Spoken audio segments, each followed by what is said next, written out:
আসসালামু আলাইকুম। গত ২ দিন আগে মূলত আমার এই খামারটা ঠিক ছিল, ভালো ছিল। তো আমরা এই খামারটা ভেঙে ফেলছি। আপনারা ওইদিন একটা ভিডিওতে দেখছিলেন। তো আমরা খামারটা কি কারণে ভাঙছি আমরা ওই ভিডিওতে বলছিলাম। তো যাই হোক অন্য সময় আইসে মূলত আমরা খামারে ঢুকতে হই, মানে খামারে ঢুকছি, এখন আইসে খালি জায়গায় ঢুকতে হয়। তো যাই হোক কিছু কারণে ভাগ্যে খামারটা ছিল না, সেই কারণে নষ্ট হয়ে গেছে। তো আমার এখানে আসলে মানে মন খারাপ হয় আর কি। অন্যদিন আসলে ডাইরেক্ট খামারে ঢুকতাম, মুরগির সামনে থাকতাম, মুরগির কাছে বসে থাকতাম। তো এখন আইসে আমাকে এখানে খালি জায়গায় ঘুরতে হয়। তো যাই হোক কিছু কারণে আল্লাহ এর থেকেও ভালো কিছু দিবে ইনশাআল্লাহ। তো এই যে আমাদের জালগুলো আছে, এই জালগুলো আমরা মানে বইটা বেঁধে ধরে রাখবো, কারণ আমরা ভবিষ্যতে যদি খামার দিই আবার যদি খামার নতুন করে শুরু করি তাহলে এই জালগুলো লাগবে। আর যে আপনারা পানির পাত্রগুলো দেখতে পাচ্ছেন একটু আগে, এই পানির পাত্রগুলো মূলত আমরা সুন্দর করে বাস করে আমাদের কার উঠে উঠবো বস্তাত ভরে, যেন কোনো রকম উন্দুর টুন্দুর না কাটে।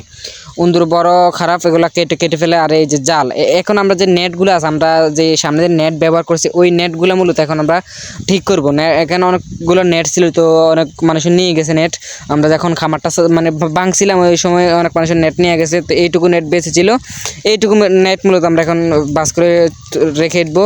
আর আপনারা অনেকে টাইগার মুরগি চাইছেন, এখন আমি আমার যে টাইগার মুরগিগুলো আছে এগুলো আপনাদেরকে দেখানোর চেষ্টা করবো। এই যে মাশাআল্লাহ আমাদের টাইগার মুরগি আজকে বয়স 12 দিন।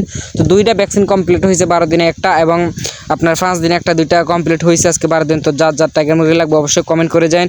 আর বেশি না অল্প আছে, অনেকের অর্ডার আছে, আজকে অনেকজনকে দিতে হবে, দিয়ে আসবো। আর আপনাদের যাদের লাগবে অবশ্যই কমেন্ট করুন। সবাই ভালো থাকেন, নিজের প্রতি খেয়াল রাখেন। আসসালামু আলাইকুম।